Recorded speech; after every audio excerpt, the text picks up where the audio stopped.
Oi, eu quero falar com você sobre algo muito importante nesse momento, que ela já tem sido importante nos últimos anos, que é a questão das fake news. Nesse momento em especial, as pessoas estão muito preocupadas com o que está acontecendo. E a última coisa que a gente precisa é que amigos fiquem compartilhando desnecessariamente notícias alarmistas. Então, cada um de nós tem que assumir a responsabilidade pelo que compartilha.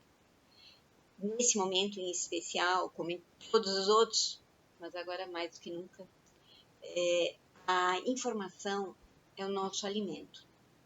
Se nós comermos comida estragada, nós vamos passar mal e vamos ficar doentes. Então, quem já está há um bom tempo buscando as notícias mais confiáveis, sabe da importância de nós ficarmos em quarentena.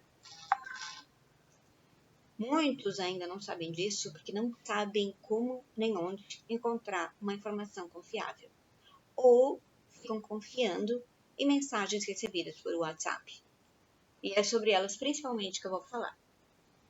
Um dos primeiros indícios para você saber, para você desconfiar que aquilo pode ser fake, é você ver, muitas vezes em letras maiúsculas, urgente, compartilhe já.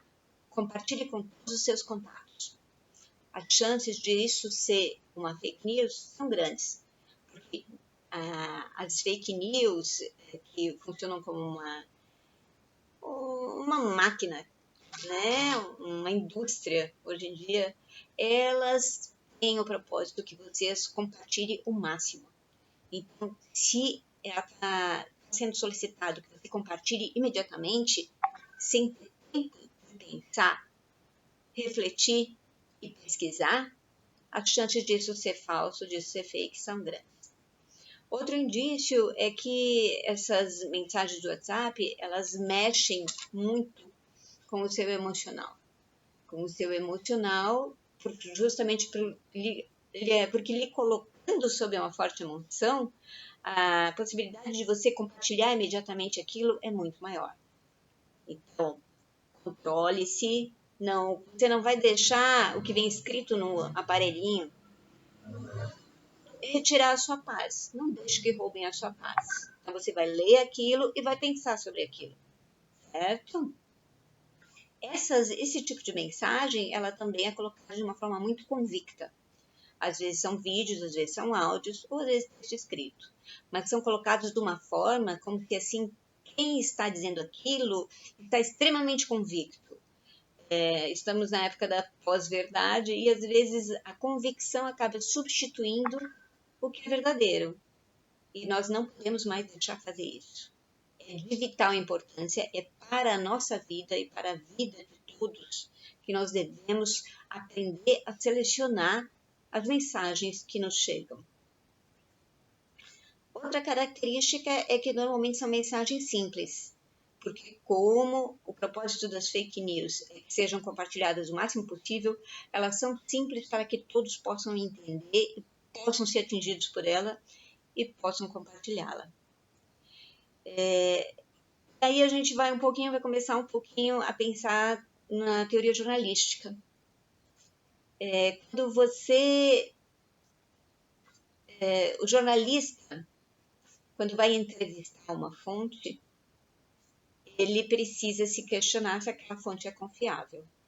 E quando ele vai escrever a matéria, ele precisa citar qual é aquela fonte. Às vezes se admite que não se cite a fonte, mas aí você tem que ter um veículo de comunicação já com responsabilidade no mercado, responsabilidade na área de imprensa, e aí você vai ter que ter um indício, tipo, mecânico da empresa tal declara que, certo? Assessor de deputado tal, aí já é muito específico, né? Não precisa nem dizer o nome, seriam poucos.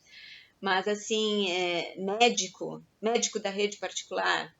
Então, você, às vezes, para proteger a fonte, você não deve dizer o nome dela.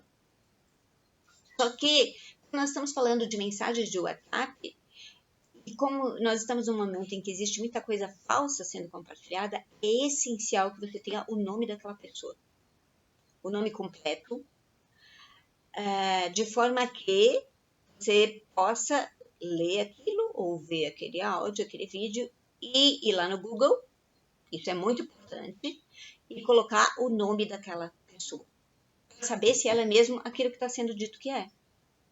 Então, isso é o mínimo, a pesquisa no Google é o mínimo que a gente deve fazer quando recebe uma mensagem que julga que é importante ser compartilhada, certo? E fazendo essa pesquisa, a gente vai ter mais certeza de que aquilo que a gente está passando adiante vai ser para ajudar a melhorar a situação que nós estamos vivendo e não a piorar. Então, isso é muito importante. E falando em termos de emoção, são as emoções principais que têm sido exploradas pelas fake news nos últimos anos, nos últimos tempos. A indignação com corrupção, né, no caso brasileiro.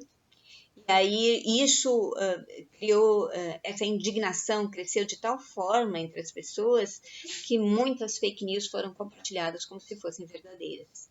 Inclusive, a própria grande mídia fez matérias que desafiaram os princípios básicos do jornalismo.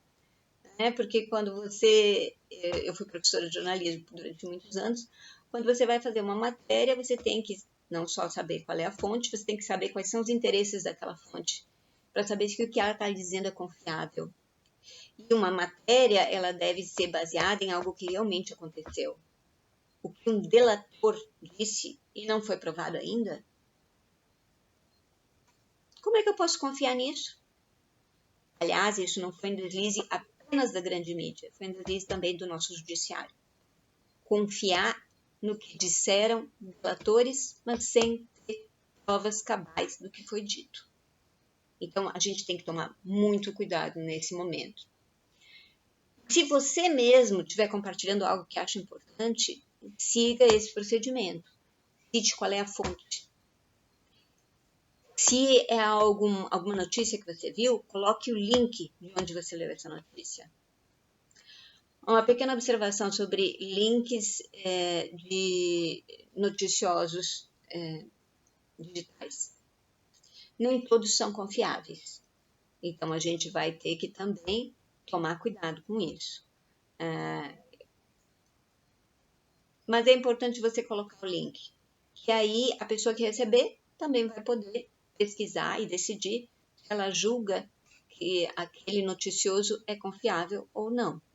Então, é muito importante a gente ter bom senso. Eu sei que bom senso é uma coisa um tanto subjetiva, né?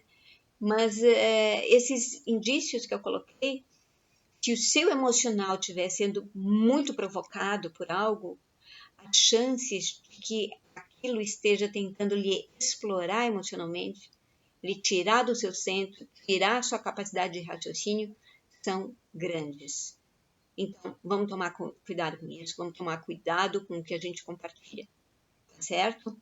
Esse é só um começo de uma conversa. Sobre as fake news ainda, a gente está sofrendo o ataque de uma indústria de fake news já faz algum tempo. Algumas pessoas se tornaram vítimas especiais disso, porque elas não conseguem sair do jogo de compartilhar uma ou outra fake news, uma atrás da outra.